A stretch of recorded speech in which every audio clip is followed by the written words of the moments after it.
Guys obviously are leaving the yard. There he is. What's up, man? You like to What see, do you know anyway? You like to see the ball leave the yard too, don't you?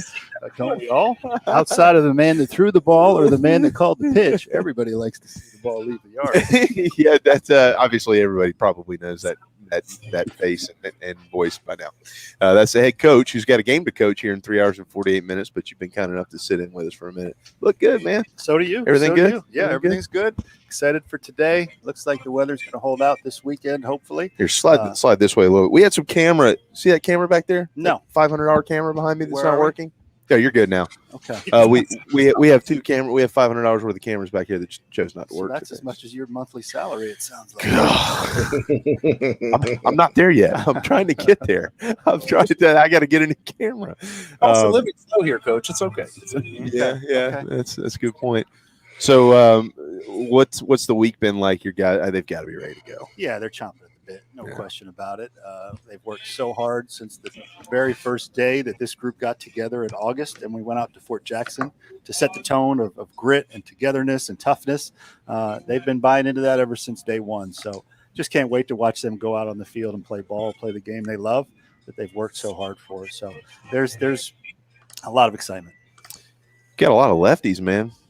A lot of lefties. Have you had this many lefties since you've been here? I don't think so. Not in terms of guys that legitimately could start every day for you. We've got probably 7, maybe 8 lefties that you could roll out there every day if you wanted to. Now, That's probably too many.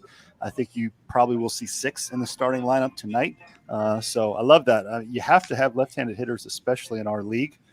When you face Skeens that's throwing 98 with a nasty slider, that makes it really tough on righties. So you've got to be able to match up lefties against guys like that, and we have the ability to do that. You got a ballpark that accommodates lefties here too. Yeah, I'm looking out here over the field right now. It's such a beautiful sight, and that right field sure looks inviting. So you announced the rotation, and so Eli's going to go today. I'm excited to see Eli today. First of all, he's an outstanding kid. Sure is. Wow. Sure I mean, is. if you've got a young man, you want him to kind of grow up to be like Eli Jones. First time I met him, I always listened for the sirs and the ma'ams and the pleases and the thank yous. That's how I teach my kids. And You're old school. that's good. That's a good thing. I can't get out of that. It was literally almost beat into me when I was a kid. Literally or figuratively. It's been a while.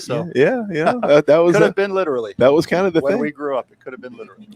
But when I met Eli, he was like, I was like, man, this is everything you want in a dude. And now he gets the ball on Friday night. Good for him. Yeah, real happy for him. He's earned it. He's worked very hard. He threw some huge innings for us last year. He started some big games for us. Had really good outings in the regional and the super regional, on the road at Mississippi State. He had a really good year, and it was his first year coming off Tommy John. So now he's further away from it, and his stuff has gotten better. And he's a guy that the teammates trust. He works hard. He's mature. He's an elite competitor.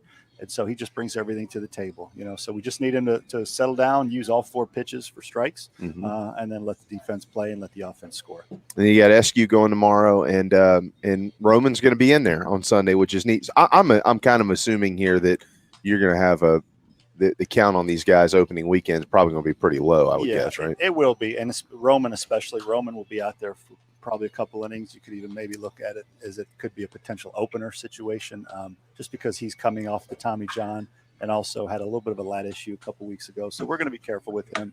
You've got to play the long game. So let me ask you a question here. I'm going to take a major left-hand turn on this. So Monty's throwing, he's not throwing BP. He's putting BP into a pitching machine. What's it cranked up to right now? Right now, there's 2 ways to answer that question. It's probably about 70 miles an hour, but it's closer than the 60 feet 6 inches. Right. So we get information from our TrackMan system that tells us what the relative velocity is. So when we hit off a machine like this, we generally put the relative velocity at 92, 93, just so they can kind of get locked into that speed. So what you're looking at right now is the equivalent of 92 miles an hour. All right. So follow up to that is, I know one of the things I remember when I was a kid, and it was that guy who was out there on the mound. I used to listen to him say this all the time. see the ball out of the hand, see the ball out of the hand, see the ball out of the hand, because you wanted to go from broad focus to fine focus to train your eyeballs to hit. When you take, this is the thing, everybody does this. Everybody uses the machines now for velocity and stuff like that. But like, do you ever feel like it takes away from that, training the eye to see the ball out of the hand? Is there any effect on hitters that way or no? I mean, there could be, but again, Monty's our hitting coach, and the same guy that told you that a long time ago, and I will emphasize a long time ago, now is 100% into, he thinks these guys need to take as many swings off the machines at game-like velocities and shapes as possible. So I think, it's a little harder to see the ball out of the machine than it is a hand. So if anything, it just makes you focus that much more, which can be a benefit to the hitter. Yeah, well, that's a unique perspective. And I love what you just said there, because you said this the other day when you were talking to us, and you just backed it up. Monty's the hitting coach.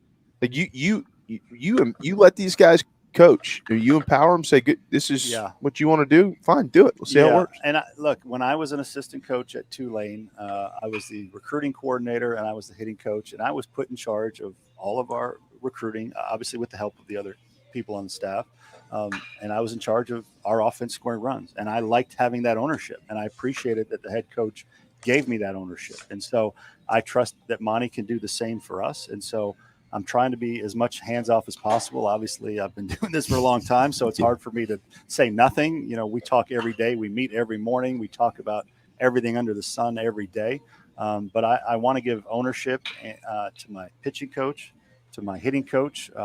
Ideally, you can run the program almost like football, where I'm the head coach, Monty's the offensive coordinator, Matt Williams is the defensive coordinator, and I can really take a broad view on everything and focus on all the other things that a ship requires to be led in the right direction. So when you have guys you trust, it really makes it run smoothly. And appreciate Monty, appreciate Matt.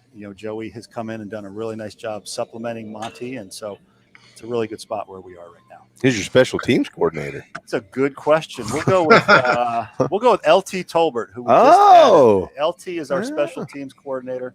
He'll be coaching first base tonight for the first time. It's great to have him back. He's done a really nice job coming back as a student coach. He'll coach first. He's helped with the hitters, the infielders, and he's a winner. So it's really nice to have him back. And he's really taken to the players quickly. Okay, speaking of first base, so you said 6 lefties in the lineup. Did I take that?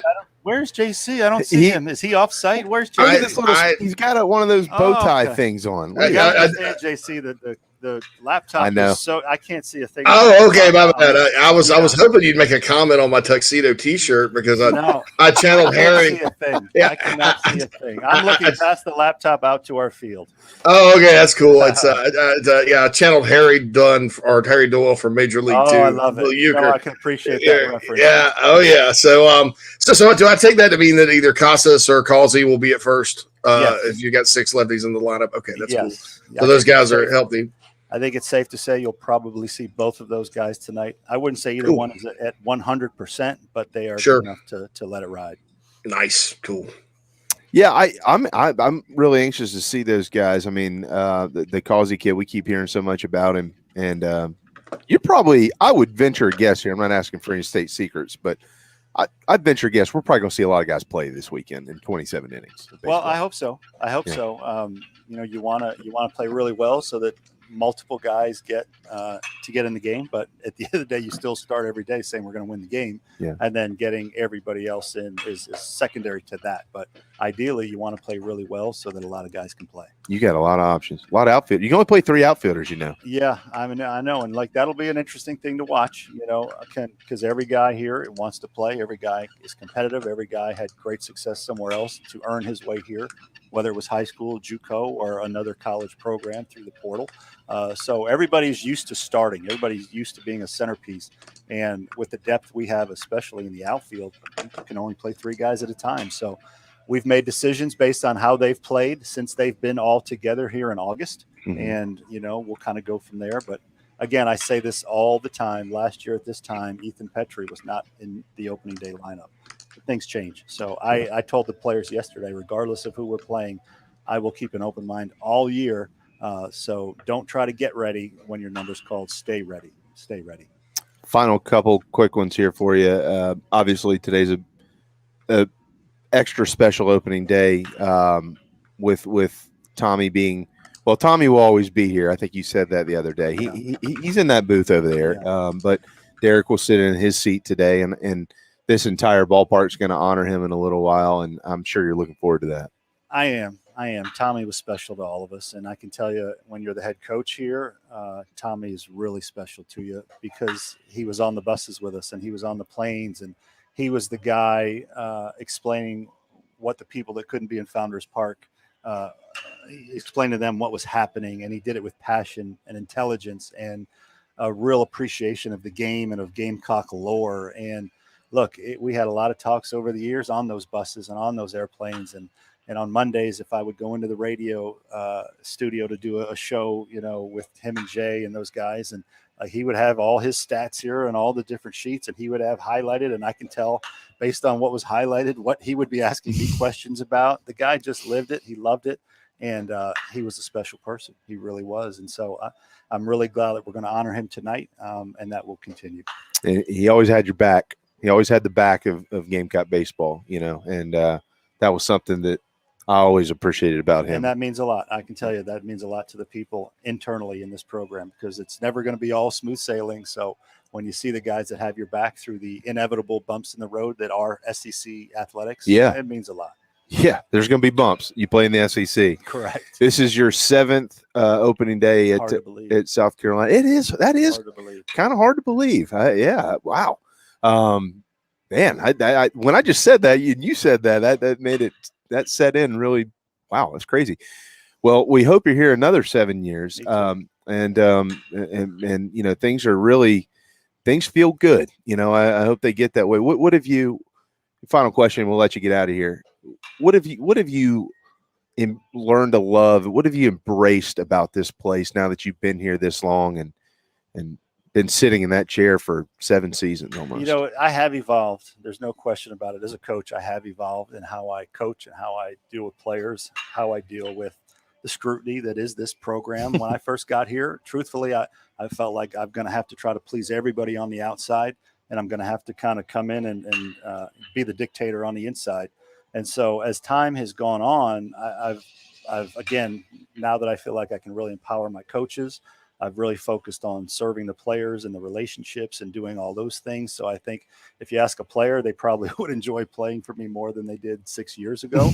And then as it relates to the outside, you almost have to, I came in here, the stories are nationwide. What it's like to coach here, it's like Yankee Stadium. It's the New York Yankees. It's not the Milwaukee Brewers. And so you kind of get used to it, and you get to the point where you just know you have to stay focused on what you can control within these walls, and then whatever happens on the outside, whether it's fans, whether it's social media, you have to deal with it because it's part of the gig. That being said, I wouldn't want it any other way. If you're built a certain way, you want to be a part of the Yankees or the Gamecocks. It's what makes it great. So the highs are higher, the lows are lower. So that's why, as the leader of a program like this, you've got to try to stay as steady as you possibly can. So I've learned a lot of lessons over the years. That's for sure. Well, it's funny you mentioned that Yankees situation because there is a lot of New York Yankee in this program, from Coach Richardson and Coach Tanner. The uniforms, I mean, they've designed a lot of that around the winters. And you're a Yankees guy too, aren't you? Well, I was drafted by them out of high school. So, I have a special – I grew up – Don Mattingly was my favorite player. Man. What a hitter. I loved him. I was born in upstate New York, so I listened to and watched a lot of Yankee games as a kid.